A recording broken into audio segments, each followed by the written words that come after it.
You and I have a similarity. Both of us love to play Pokemon games, but recently this legendary series of games seem to have lost their charm. Now, what is this so-called charm and how did the video games lose it?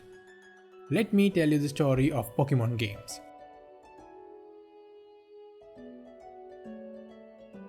When Pokemon was first introduced to the world as a game, it became very popular.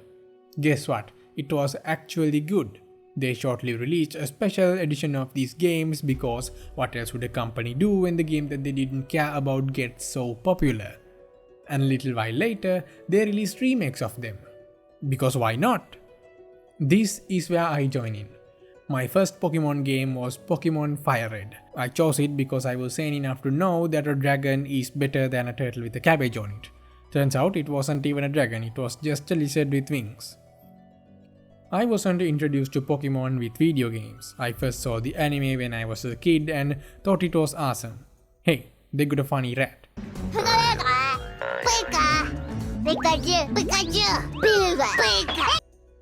So I started out the game with some of my friends with little to no expectations.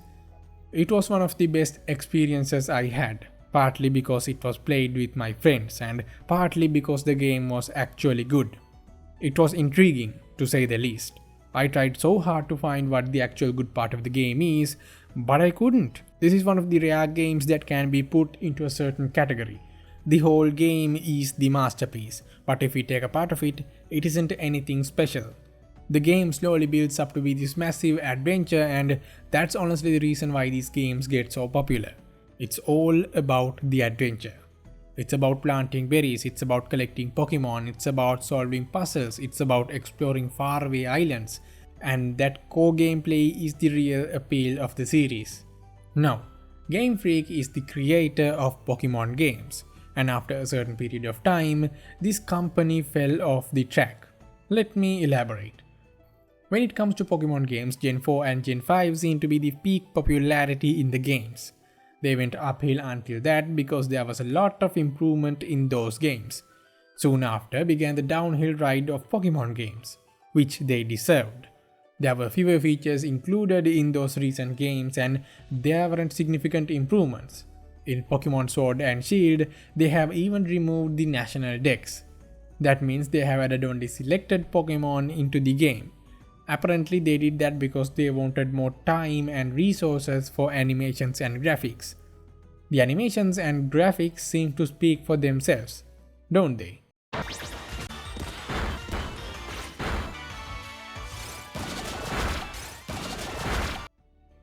I don't object the decision taken by Game Freak. It was bound to happen. Someday the number of Pokemon will be too large to handle. But what I do object is the execution of their choice, which is this abomination.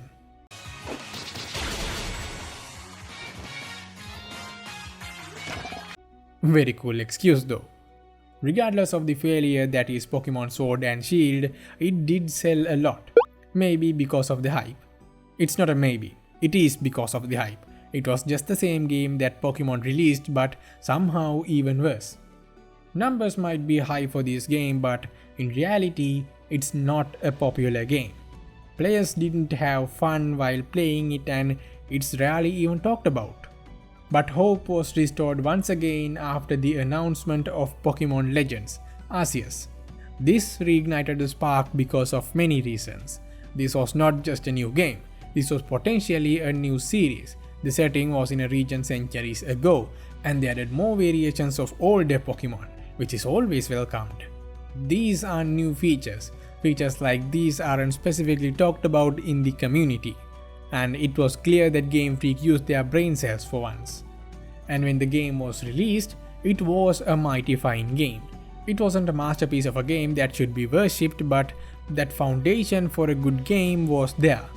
They introduced a very nice looking UI and it actually feels nice. There were styles when fighting. You can choose the agile style if you want to attack faster but weaker, and you can choose the strong style if you want to attack slower but stronger.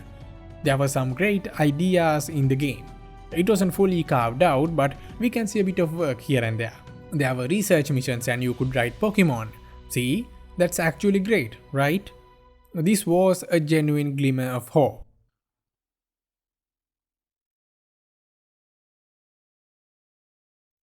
That's the story of Pokemon games. As of now. Now, I have a dream Pokemon game. A Pokemon game that's perfect, and I'm pretty sure that you may have this idea too. So, I researched a bit to find out what players really wanted in their Pokemon game. And with some thinking, I have gathered a few ideas for the dream Pokemon game. The release cycle of Game Freak is trash, and I don't think I'm alone on this. So, I think it's fine to ditch this cycle and start with a new one. A base game system, so to speak. As the base game is released, there is going to be a new portion added to the game, annually or regularly. By new portion, I don't mean something like a normal DLC. I mean a new region and a new set of Pokemon, something like a normal Pokemon game. This is going to be a progressive game. You can start your adventure in the base game just like in a normal Pokemon game, and after you finish the base game, the new region opens up. It's going to be a new region that's focused on its own adventure, and you can just go to that region by train or by any other method, like in Pokemon Gold. And this doesn't mean that the base game region shouldn't be updated. As newer updates start flowing, the base game should develop to harbor all these newer regions. I think we all prefer to have different traveling methods to different regions, so it's better to keep updating the base game. This release cycle is better than the previous annual cycle and the normal "we make a game when we want to" cycle. This is practiced by Mojang in Minecraft and Minecraft Dungeons and several other companies. And these companies have a lot of respect from the gaming community. So Game Freak is not alone if they implement this. Another thing that they can do is to develop a new base game after a sufficient amount of new portions are added. This way you can keep the hype about the Pokemon franchise and still make a product regularly. That's the main structure of the dream Pokemon game that I think most of us will agree on, including me. The structure of the game is important. The structure is not there just to make the gaming experience better. This is there to restore faith in those who abandoned the franchise. This is there to show that Game Freak is trying to change their path. Speaking of a better gaming experience, it's no secret that the recent releases aren't fun. This problem is a bit daunting.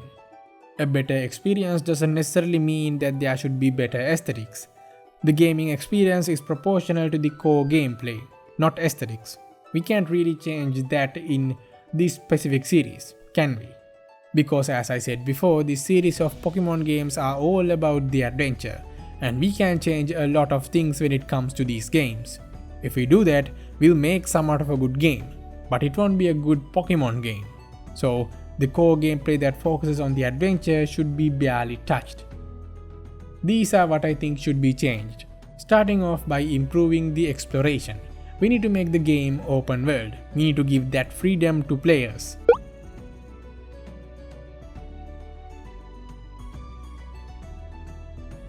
Why? Because this is a game based on exploration. The open world feature enhances exploration. I'm not saying that exploration is always better with an open world. You can implement the lock and key method and still make a game with good explorational and discovery aspects, like Hollow Knight and Dark Souls. Yes, the first Dark Souls.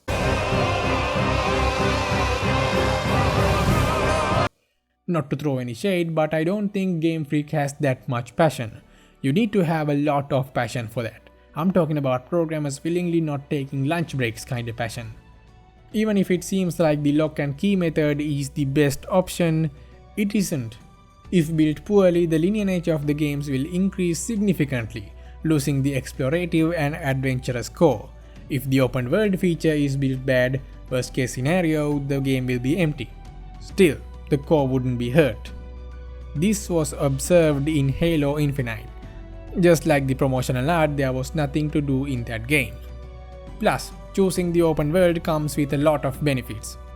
An open world means a network of unblocked routes and non-linear gameplay, right? And an open world in combination can be used for choosing gyms. This is an idea that's popular among the fanbase, and it makes sense. The player should be able to choose what gym to battle. Since the gym leaders don't have a flow, it's pretty much okay to implement this. This doesn't mean that the players can skip certain gyms or ignore them. They have to battle all the gyms to compete in the leagues, but they should be able to choose the order of the gyms. This breaks up the linear nature in the game by a lot. And the difficulty of the gyms should be in a specific order. Like when you open a gym, it chooses a difficulty considering the number of gym badges you have. Something like that. Battle difficulty doesn't rely on major factors like in games. It only relies on the Pokemon's level. So making a formula for this is very easy, and if this open world system is implemented, the wild area Pokemon should have a similar formula too. This is a considerable issue when it comes to Pokemon games. You need to have the wild Pokemon in par with your own. That doesn't mean things like the Cerulean Cave should be removed. These are excellent areas which Game Freak made when they had skills and passion. This feature won't hurt the core gameplay. Trust me, it won't, if there are difficulty options. Difficulty is subjective. If kids are playing the game, they won't like a Dark Souls level difficulty. If a teenager or a depressed adult, that's probably you, is playing the game, they'll like a more challenging difficulty. So I think it's best to include difficulty options, so the game has a bit of spice to it. A choice of spice, so to speak. And that will also be important because if I completed the game in easy mode, then I will definitely try the hard mode. So difficulty settings will also give a sense of replayability in the game, which these games never had. Now replaying is not a fun thing to do in Pokemon games. The games are so linear that it becomes boring just as the game starts. As we implement the before mentioned features, the linear nature of the game starts to dissolve, and with that we have a lot of room for replaying the game. That's why we should have multiple save files. If anybody loved playing the game, they'll usually try to replay it, right? But the old progress shouldn't be deleted just because they wanted to replay the game. Multiple save files are very important to a game. I can't stress this enough. I don't see a valid reason for not including them. Another thing that benefits from multiple save profiles is community-made game modes, Nuzlocke and Randomizer. If a franchise has deep-rooted game modes such as these, that franchise is beyond successful, and Pokemon is very lucky to have these challenges. The community has made new game modes themselves. Game Freak should embrace these. It's better if the Pokemon games have inbuilt game modes for these. I'll honestly love to have these features in a Pokemon game. A classic mode, a Nuzlocke mode, and a randomizer mode. Would be grand, wouldn't it? Do you know what would be more grand? A better bond with your Pokemon. Let's summarize your whole Pokemon journey. You choose a starter Pokemon, catch more Pokemon, battle against every trainer and become champion. You became the best Pokemon trainer in that region. But did you really have a bond with your Pokemon, rather than using it every time against its will? What if you choose from more than 3 starter Pokemon, or just 3 starter Pokemon that have different types than fire, water or grass? It's a minor change, but it's effective.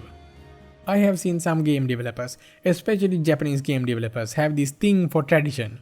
I wouldn't care about this if these were low tier games, but these are top tier game developers. They don't like to step out of their chair that made them successful. I don't think that's a good thing. And Game Freak should try to break their own mold. What if Pokemon who roamed in the wild became more active? Some could be in herds, some could be in little packs, some could be even climbing trees, just like in the anime. And what if you could really train your Pokemon? Like you can feed them, work out with them and try new strategies with them. That creates a better bond with your Pokemon, right? Let's be honest, everyone has a favorite Pokemon. What if we had partner Pokemon? A special one that will be unique than the others in the game. One you can nurture into a stronger Pokemon, and when treated with love and kindness, this Pokemon will learn a new move. A move that's unique to that Pokemon species. It could even be a stronger version of an existing move. How great is that? You are being rewarded for treating better. In my opinion, that's a very good suggestion. The best suggestion I can think of right now. Even better if they became shiny Pokemon after being treated better.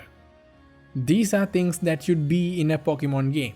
There are lots of obvious ones too, like the graphics and artwork, but I don't want to bring that up because everybody knows it. I'm still surprised to know that there are players in the community that's satisfied with the graphics in Scarlet and Violet. This is what a Pokemon game should be. And voice acting. How hard is it to find good voice actors? There is an anime about these games. Just copy and paste. What's so hard about that? I know that the anime will come after the game is released. Still, can't you get the same voice actors to work on the game? I'm not saying this to defame the franchise. I'm saying this so I'll have a better Pokemon game to play. And I know that most of you out there would really love that. Somehow, 26 years have passed since Pokemon made its first game, and this is what it looks like. This is a $1 billion company compared with a company that made only one game.